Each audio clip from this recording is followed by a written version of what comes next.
जवाब कहा जब इंसान बिल्कुल फारिग होता है ना तो उसके दिमाग में शैतान बहुत जल्दी आता है और ऐसे ऐसे प्लान बनाता है कि कुछ हद नहीं। फिर बिल्कुल फारिग खड़ा हुआ, एक उठ गया, दूसरा उठ गया, वो तो एक हद तक इंसान गिनता रहता है कि एक के दो के तीन के चार, बस नहीं के दिमाग में आई वो जो भूसा उधरता है मैं तिनका निकाला और ख्याल करने लगी। भाई मुझे ये बता तुम देर से क्यों क्या अभी उसी टिंके का हिसाब किताब खत्म हो तो एक टिंका आप बोलेंगे कितने वाकयात हैं मरने के बाद चीजें इस्तेमाल करने में बगैर इजाजत के। हम तो दूसरे के मोबाइल में झांकते रहते हैं, इजाजत है नहीं ये शर्म कि आप उसके मोबाइल में देखो क्या है, वो कुछ भी देख रहा है, आपके वाजिब कोई आपके अख्तियार कोई, उसका पर्सनल चीज है। किसी की पर्सनल चीज को इस्तेमाल करना बड़ा मुश्किल काम है। लेकिन हमने कहा ना मेरे पास तो मैटर आते घरेलू झगड़ों के, उसमें बहन भाइयों के, रिश्तेदारों के, एक दूसरे के माल को भरपूर तरीके से खाए जाते हैं। बहनों का बस चलता तो भाइयों का हिस्सा खा जाती है, भाइयों का बस चलता तो बहनों का हिस्सा खा जाते हैं, जिसका बस चलता है वो दूसरे का हिस्सा खाएगा। आज के जमाने में कोई घबराता नहीं कि मैंने ये देना है किसी को। मैंने कहा एक तिनका एक से इनके ऊपर इतनी पकड़ है तो पूरी की पूरी जायदाद खाने पे कितनी पकड़ होगी। लेकिन ये उनके लिए फिक्र की जगह है तो ये सोचे कि मैंने मरने के बाद जाना कहाँ है। आयत तो मैंने इसलिए कसदन पढ़ा, ये सही है कि हम इस दुनिया में हैं और बहुत ज्यादा इन्वॉल्व हो चुके हैं इस दुनिया में, और इतने इन्वॉल्व है कि कुरान की वाज़ेह तरीन आयत जो हमारे लिए हुज्जत रखती है हैसियत कि तुम्हें भाग नहीं सकते, मौत से फरार नहीं कर सकते, तुम्हें पकड़ेगी ले जाएगी, बारगाह खुदा में पेश करेगी। हर वो अमल चाहे छोटे तो छोटा हो या बड़े से बड़ा वो पेश कर दिया जाएगा ये करके आया है। इसके बावजूद हम मुतमईन और हर तरह का अमल कर रहे होते, हम तो नहीं सोच रहे होते कि ये किसका हक है, ये किसका हक है, आया हमारा हक बनता भी है कि हम इसको लेंगे नहीं आप धड़ल्ले से एक इस्तेमाल हो रहा होता है। लेकिन मरने के बाद ऐसा सिस्टम नहीं चलेगा, वहाँ एक एक अमल की पूछ कर छोड़िए। ये जो हम भेज रहे हैं इसाले सवाब की सूरत में ये उनकी मुश्किलात को तो कम कर सकता है। अच्छा ये नहीं कि ऐसा नहीं कि आप बिल्कुल खत्म नहीं करा सकते, खत्म भी करा सकते। शर्त इतनी है कि इखलास के साथ इतना जबरदस्त अमल किया जाए, जबरदस्त मतलब लंबा चौड़ा नहीं। शब जुमा को पैगंबर अकरम सल्लल्लाहु अलैहि वसल्लम अर्ली मॉर्निंग जो है मस्जिद नबवी में आ जाते थे, उसके बाद जो बाद में सहाबी आना शुरू होते तो फजर की जमात होती। एक दिन रसूल अकरम आए, पहले से बैठे हैं, लोग आना शुरू हुए, देखो रसूल रोए जा रहे हैं बहुत रो रहे हैं, लोग परेशान या रसूल क्या हो गया। कहा कि परवरदिगार हर शबे जुमा को थोड़ी देर के लिए तुम्हारे मरहूमीन को भेजता है कि जाओ अपने भाई से, बहन से, बीवी से, बच्चे से, शौहर से कुछ लेकर आ जाओ। कहा वो इतना सब गिरिया करते हैं, उनके गिरी की वजह से रसूल हो गए वो जिस तकलीफ में कहते हैं कुछ नहीं कर सकते हमारे नाम पे एक निवाला किसी गरीब को खिला, कुछ नहीं कर सकते हमारे नाम पे एक रुमाल किसी गरीब को दे। और मैं हमेशा कहता हूँ जहां देने का मामला आता है ना वो तो बड़ा सख्त अमल है। आवाज दस्तगीर ने एक हिकायत लिखी या रिवायत लिखी, मुझे रिवायत के ज्यादा ध्यान। एक दिन रसूल ने कहा कि देखो जब भी मोमिन सदका करता है तो शैतान सबसे पहले आगे हाथ हो गया। तो एक महफिल में बैठे तो उन्होंने कहा ऐसी की तैसी शैतानी देखता हूँ कैसे रोकने। घर गए तो ये निकाला, ये सबका कदम हुआ, ये निकाल निकाल के खेल बन गया। अब रसूल का कहना है हो नहीं सकता, उन्होंने तो भी चाह रहे थे और शैतान भी कोई हल्की चीज नहीं। तो जब उन्होंने सब निकाल दिया तो एक ढेर लग गया। बस वो इस इरादे से कि सदका दूंगा इतनी देर में बेगम आ गई। बेगम ने घर का हाल देखा तो ये क्या कर रहे हो भाई, क्या मतलब भाई ये सब बेकार चीज है, का दिमाग खराब है तुम्हारा, बेकार चीज है। एक चीज गिना दी गई, ये इस काम की जितना निकला था सब वापसी चल रहा। तो शैतान तो बहुत जोर से हाथ पकड़ रहा है, आसान काम नहीं है सदका देना। हम जब सदका देने का आता है तो हम सब में एकदम मालियत की तरफ जाते हैं, जो कि सब में ज्यादा इफेक्टिव चीज है। इमाम सैयद सज्जाद अलैहिस्सलातु वस्सलाम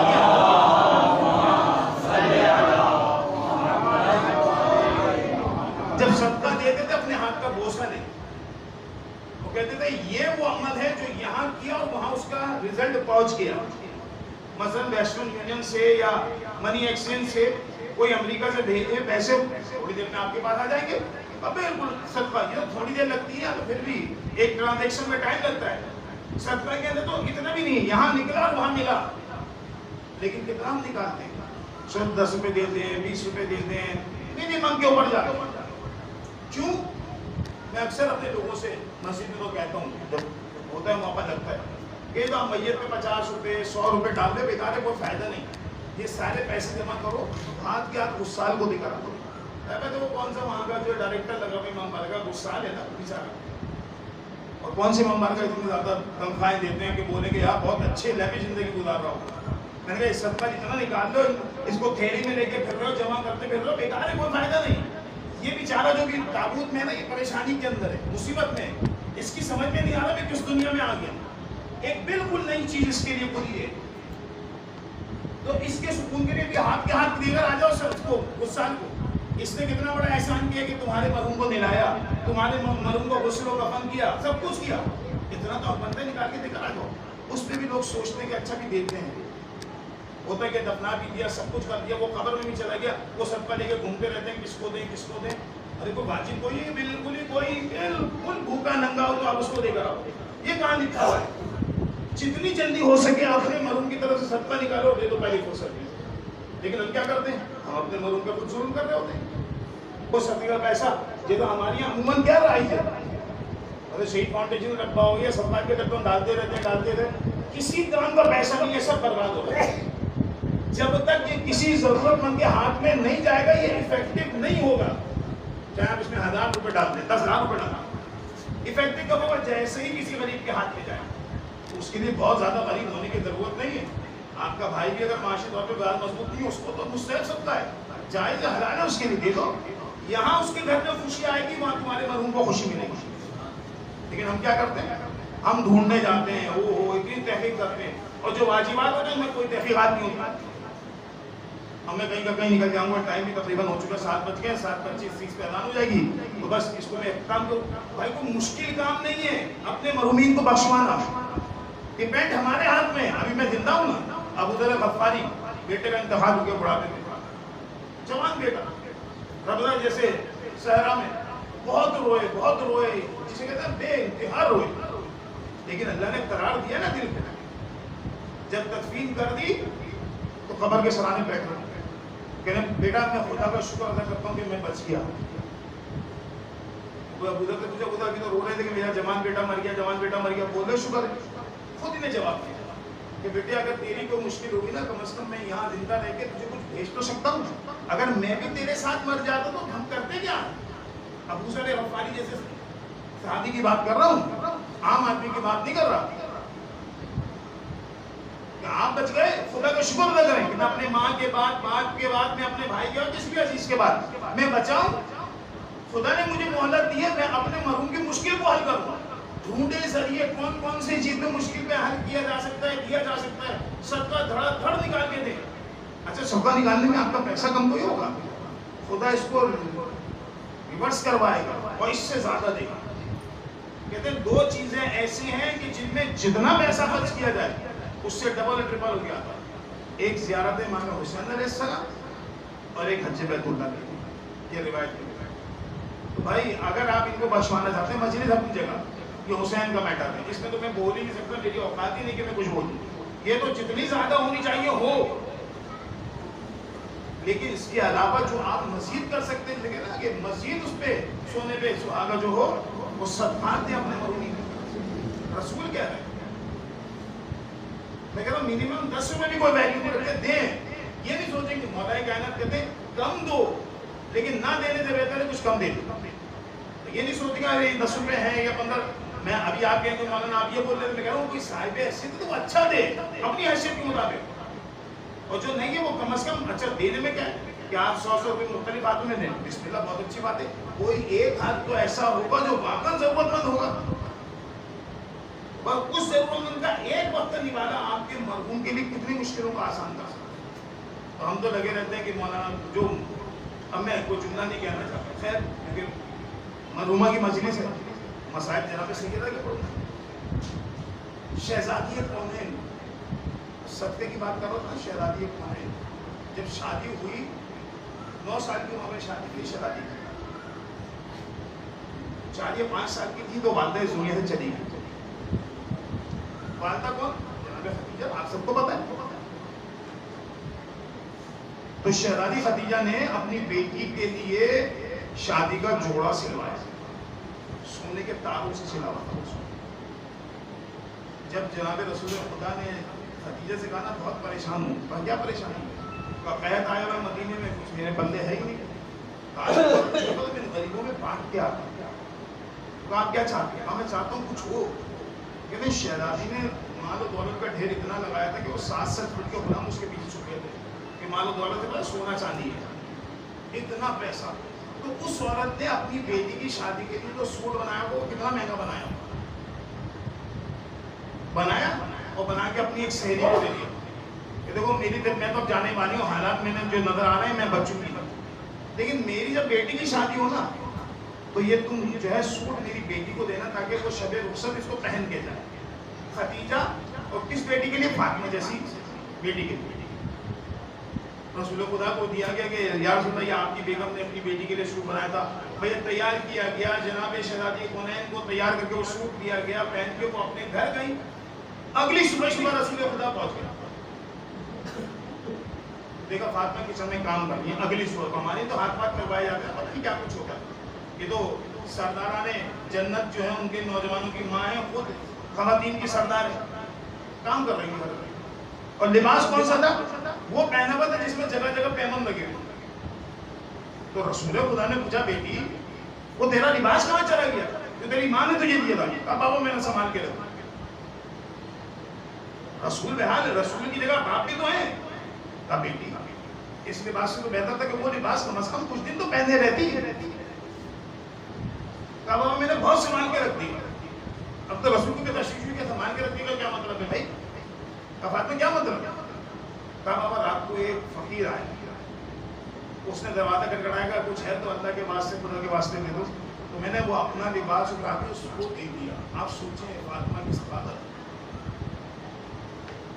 बाप की हैसियत तो रसूल खुदा तड़प जाना चाहिए ना, बेटी को तुमने लिबास ही देना था तो तूने लिए पहना हुआ है वो लिबास दे देगी ना, ये भी तो लिबास है। जब दे दिए सदर कोशी कर रहा है तो वो उसकी भी करता, फातिमा की है। कहा बाबा मैंने आपसे रिवायत सुनी है ना, महशर के दिन सब लोग बरहना होंगे, वो लिबास मैंने महशर के दिन परवरदिगार की बारगाह में रखवा दिया। जब पूरा आदम बरहना होगा तो फातिमा उस दिन वो बेहतरीन लिबास पहनना है। क्या बेहतरीन सबका फातिमा, सोच सकते हैं वो फातिमा उसने कितनी बड़ी कुर्बानी की। मौला हुसैन की विलादत और विलादत के बाद चंद लम्हों के बाद रसूल खुदा के पास जनाब जिब्राइल का आके पूरी करबला बयान करना। मैं हमेशा कहता मेरा दिन चाहता है रसूल खुदा से बोलना कि या रसूलल्लाह कम से कम जिब्राइल को कहते कि जिब्राइल 1-2 दिन रुक जाओ, हमें 1-2 दिन तो खुशी बनाने दो, उसके बाद तुम जो है ना आगे बताते। कि चले आपको बता भी दिया था तो आपको क्या जरूरत थी कि फौरन के फौरन फातिमा को बताएं? 1-2 दिन रुक के बताते नहीं, जैसा मैसेज एज इट इज वही मैसेज उसी बात फातिमा को दे। क्या दिल पे गुजरी होगी फातिमा, और कितने लाड से उसके बाद उस फातिमा ने उस बच्चे को पाला होगा। वो मसीह में आप सुन चुके, उतने ही नाजों से पाला। वाकई कभी ज़हरा ने कहते हैं कि सलमान फारसी कोई ऐसा मामला हुआ कि खाने के प्रॉब्लम आया या कोई मांगने आया, क्या हुआ? तो सलमान फारसी का याफ्ता मैं था मामला, तो रसूल खुदा जानते थे सलमान की क्या हैसियत है, कहाँ से करेगी? तो सलमान कहाँ से करेगी? आप कि मैं भी आता, तो दौड़े दौड़े गए, दौड़े दौड़े वापसी आ। अब जब गए तो बड़े खुश हुए, तो आए तो हक्का बक्का थे। या रसूल मैंने अजीब मंजर देखा है। तुमने क्या मंजर देखा? तो आपने कहा था ना मैं गया फातिमा के पास कि फातिमा मेरी मुश्किल कुशाई करेंगे इस मसले में, लेकिन मैंने अजीब मंजर देखा कि फातिमा सो रही है, चक्की भी खुद चल रही है और तस्बीह भी खुद काउंट हो रही है, और वो जो झूला है ना वो भी खुद ब खुद चल रहा है। तो रसूल खुदा मुस्कुराए, कहा खुदा को फातिमा की नींद भी इतनी पसंद तो उसने मलाइका की ड्यूटी लगाई हुई है कि अगर तस्बीह के दाने रुके तो फातिमा जागेगी, चक्की रुकी तो फातिमा जागेगी, अगर हुसैन का चूल्हा रुका तो हुसैन जागेंगे। इन सब की वजह से फातिमा के जागने का सबब बनेगा। इन सारे कामों पे खुदा ने एक एक मलक मुकर्रर कर दिया। वो फातिमा कितने नाजों से पाला तो हुसैन को और कहते हैं बच्चों आखिरी दिन थी, आखिरी शब थी, आखिरी रात भी गुजरी है फातिमा की। वो कितनी कयामत में गुजरी है कि रिवायत ये कहती है कि फातिमा रात भर तड़प रही थी, ऐसे जैसे मछली पानी से बाहर आके खड़ा हो। किसी की पसलियां टूटे आसान नहीं है, तकलीफ बहुत बड़ी मुसीबत है। मसलन सांस लेगी तो पसलियां अपनी जगह छोड़ेंगी तो तकलीफ होगी, और जब सांस को छोड़ेंगी तो पसलियां अपनी जगह पे आएगी तब तो तकलीफ होगी। किसी की ओपन हार्ट सर्जरी हुई है ना, उसको कितनी मजबूती से जैकेट पहनाते हैं कि ज्यादा खुल के सांस ना ले, क्यों पसलियां अपनी जगह पे सेटल नहीं हो पाएंगी। वहां तो जमाने में कोई ऐसा इलाज नहीं था। फातिमा कितनी तड़पी उस जमाने, रात भर तड़पी, लेकिन बिल्कुल आखिरी वो मौका कि जिसे कहते हैं सुबह शादी का वक्त, खुदा हर मरीज को शिफा देता है, फातिमा को भी नींद आ गई। बस जैसे ही अली ने नींद में देखा फातिमा को, अस्मा देखा मैं जा रहा हूं जरा नमाज पढ़ गया या नमाज पढ़ गया। और बस जब दो रिवायत, अली गए वापसी आए तो घर का नक्शा बिल्कुल पलटा हुआ। घर का मरकजी शख्सियत इतनी बीमार हो तो घर के काम कहाँ होते, पूरा घर अजीब सी हालत में था। लेकिन अब जब अली दाखिल हुए देखा घर बिल्कुल साफ सुथरा है, बच्चों के कपड़े की तमीज से रखे गए, ऐसे सेटिंग करके जैसे स्टील वगैरह करके रखे जाते हैं, और देखा चूल्हे पे गिजा भी पकड़े, और फातिमा दौड़ दौड़ के काम करती। अली को झटका लगा, फातिमा रात भर तुम तड़प रही हो, अचानक ऐसे क्या हुआ? तो अली जब मुझे नींद आई ना तो मेरे बाबा मुलाकात के लिए, अब अली इब्न अबी तालिब है, कोई आम शख्सियत नहीं है। उसने कहा फातिमा ये तो आपका रेगुलर है, आपके बाबा तो आपसे मुलाकात करने के लिए आते हैं। अरे नहीं अली आज रेगुलर नहीं था, आज खाली बाबा नहीं आए थे, बाबा के साथ मेरी माँ भी आई थी खदीजा। बस मैंने अपनी माँ से और अपने बाबा से कहा कि सुबह कि आपके बाद कैसी मुसीबत ढाई गई, अगर रोशन दिनों में पड़ती तो तारीख रातों में तब्दील हो जाती। मेरे माँ और बाप ने कहा बेटा हम आज तुम्हें मिलने नहीं आए बल्कि आज लेने के लिए आए, तो हमारे साथ चलो। अली मैं समझ गई कि आज मैं दुनिया से चली जाऊंगी, लिहाजा मैंने लिबास का भी एहतमाम किया है, तो ग़िज़ा का भी एहतमाम अपने बच्चों के लिए किया है। अरे मेरे बाप मेरे बच्चों के ग़िज़ा और लिबास से गाफिल ना होना अली। ये तो फातिमा और अली की बात है। कहते हैं कि जब ये मामला हुआ फातिमा अपने हुजरे में चली गई, तो अली को अंदाजा तो हो गया कि मामला क्या है। अस्मा से पूछा अस्मा ये बताओ बच्चे का इस वक्त, ये मौका तो ऐसा है बच्चों को अपनी माँ के पास होना चाहिए था। तो मौला आपको पता है रेगुलर यही होता है, आप नमाज पढ़ाते हैं मस्जिद से चले आते हैं यहूदी के बाग में काम करने के लिए, हसनैन जो है अपने नाना के मरकज पे चले आते, दोपहर को आते बच्चे अपने नाना के मरकज पे गए। बस मौला ने जब ये सारी बातें सुनी तो फौरन रोज़े रसूल की तरफ दौड़ने के जाऊं, हसनैन को लेकर आऊं कि अपनी माँ से मुलाकात करो, अरे आखिरी बता रहा है। बस यहाँ मौला गए हैं, जनाबे ज़हरा अपने हुजरे में गई है, और कहते हैं लम्हा गुजरा हुआ है, चंद लम्हे गुजरे हुए, एकदम दरवाजा खुला, जनाबे हसनैन घर में दाखिल हुए। कहा अस्मा ये सहन खाली क्यों है? कहा क्यों? कहा हमारी माँ हमेशा सहन में मिला करती थी, आज सहन खाली हमारी माँ का है। अब अस्मा को तो मना किया जनाबे ज़हरा ने, खबरदार अंदर तशरीफ ना लाना। कहा बच्चों मैं तो कनीज हूँ, कनीज़ादी हूँ, आपकी माँ हुजरे में है, मुझे मना किया है। बस कहते हैं कि हसनैन दरवाजा खोला, हुजरे में दाखिल हो गए। मौला हसन बड़े बेटे थे, फौरन आगे बढ़े, माँ के गले लगे। हुसैन जैसे ही हुजरे में दाखिल हुए रुक गए, अपनी माँ को सलाम दिया, जवाब सलाम दिया, फिर सलाम दिया। कहते हैं 3 दफा जब मौला ने सलाम किया ना और सलाम में जवाब नहीं आया तो मौला ने अपना मामा उतार के फेंका, सर को पीटना शुरू किया।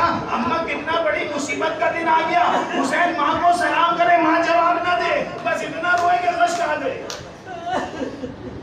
बस कुछ लम्हे गुजरे होंगे, कहते कि मौला कायनात अचानक वारिद हुए घर के अंदर। कासमा बताओ बच्चे कहाँ हैं? क्यों क्या हुआ? नहीं अरे बताओ बच्चे कहाँ? माँ के हुजरे में है। काली मामला क्या है बताओ तो सही, तुम्हें घबराए हुए क्यों हो? कहा मैं रसूल के रोज़े पे गया था, मैंने हसनैन को ना पाकर रसूल से बात करने की कोशिश की तो मेरे पास जिब्राइल ने तशरीफ लेकर आए, काली जल्दी जाओ घर में, हुसैन जो है बश में है, हुसैन के गिरिए से रसूल खुदा को बचे।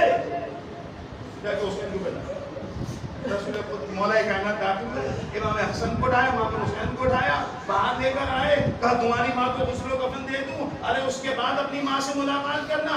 जाते जाते अस्मा को वसीयत की, अस्मा बुलंद आवाज से मारो ना, अरे बच्चों पे अच्छा असर नहीं पड़ेगा। तो कहते जनाबे ज़ैनब बिल्कुल हुजरे के बाहर खड़ी हो गई, जैसा मेरे बाबा निकलेंगे मैं फौरन माँ से मुलाकात को जाऊंगी। अब जनाबे ज़ैनब बाहर इंतजार कर रही और कहते हैं कि बस कुछ देर गुजरी थी, जनाबे ज़हरा को गुस्ल देते हुए जनाबे ज़ैनब ने अपने बाबा की एक बुलंद चीख को सुना, बस दिल पकड़ के बैठ गई कि मेरे बाबा ने ऐसा क्या देखा कि अली जैसा बहादुर चीखा। बस अली गुस्ल दे के फारिग हुए, गुजरे से बाहर आए, कहा आओ बच्चों अपनी माँ की ज़ियारत कर लो। बस ज़ैनब रुक गई, एक दफा बाबा की हवा को पकड़ के लाया, बाबा हमें मना किया था रोना नहीं, अरे खुद क्यों चीज़ें बताओ। कहा ज़ैनब बेटी जब मैंने पुष्प पे पानी डालने के लिए अरे ज़हरा को करवट दिलाई, उस्ताद याने का निशान आज भी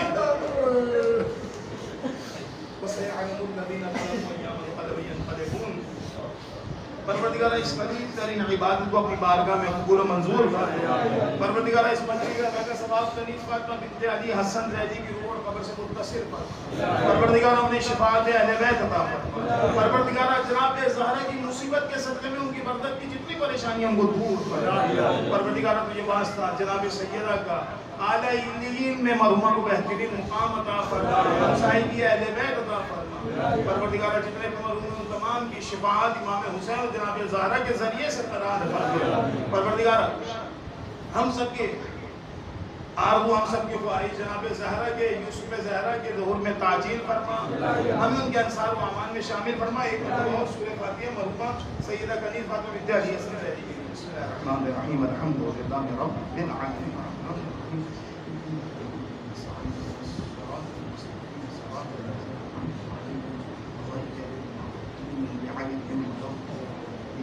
बिस्मिल्लाहिर्रहमानिर्रहीम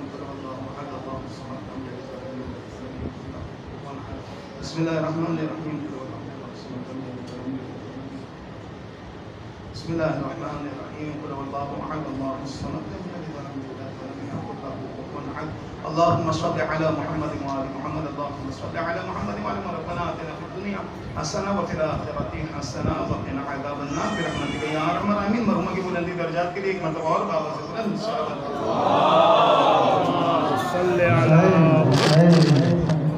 हुसैन हुसैन हुसैन हुसैन।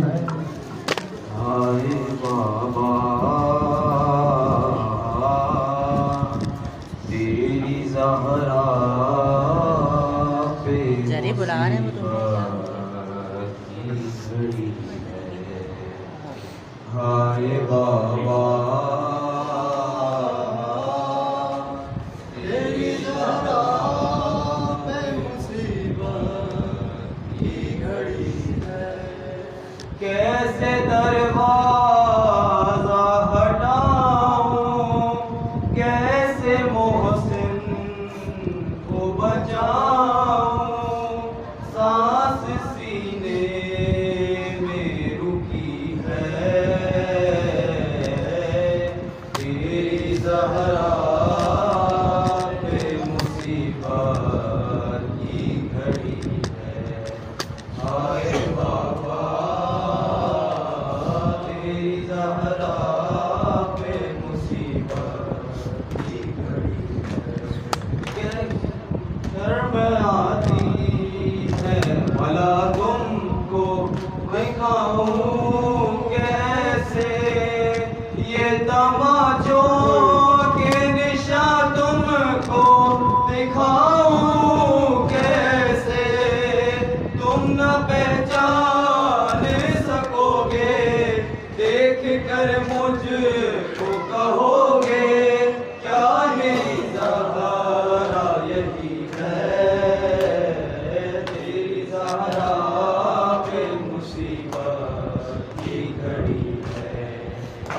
बाबा तेरी ज़हरा पे मुसीबत की घड़ी है। तेरी उम्मत ने बना दी है ये हालत बाबा, कोई पसली भी नहीं मेरी सलामत बाबा। सांस लेती हूँ मैं जिस दम, घुटने लगता है मेरा दम, सिर्फ मरने की कमी है। तेरी ज़हरा पे मुसीबत की घड़ी है। आए बाबा तेरी ज़हरा पे मुसीबत की घड़ी है। हाथ में जिसके मेरा हाथ दिया था तुमने, कह के मन खुल दो जिसे मौला कहा था तुमने। मैंने हर मोड़ पे बाबा साथ उसका है निभाया। हाँ मेरा जुर्म यही है, तेरी ज़हरा पे मुसीबत की घड़ी है। हुसैन हुसैन मतवज्जो से आ रहा है।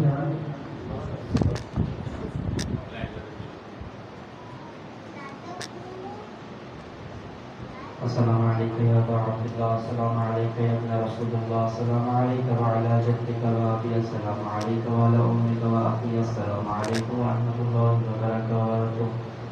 अस्सलामु अलैकुम या गरीबल गुरबा, अस्सलामु अलैकुम या मुईनुल दुआफा'i वल फुक़रा, अस्सलामु अलैकुम या शम्स शमूस या अनीस नफूस या अली इब्न मूसा रज़ा, अस्सलामु अलैकुम व रहमतुल्लाहि व बरकातुहू। अस्सलामु अलैका या मौला या साहिबल अस्र वज़्ज़मान, अमान अमान अमान। अस्सलामु अलैका या शरीकल कुरान, अस्सलामु अलैका या इमामल इंस वल जन्न, अजलल्लाहु तआला फरजक व ज़हूरक। अस्सलामु अलैकुम व रहमतुल्लाहि व बरकातुहू। इनसे इल्तमास है कि नमाज का इंतज़ाम है और नमाज के बाद जो है वो नज़र का इंतज़ाम है घर पे। आप सबों से इल्तमास है कि नमाज का इंतज़ार करें।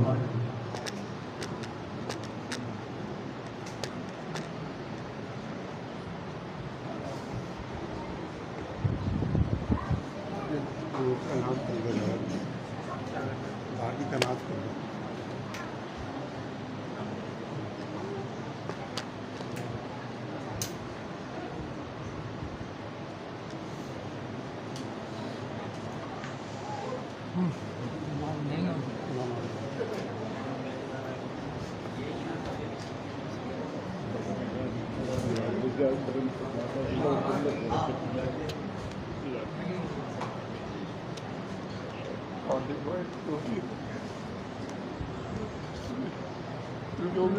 बिल्कुल ऐसे ही है, मौला सलामत रखे, आबाद रहे।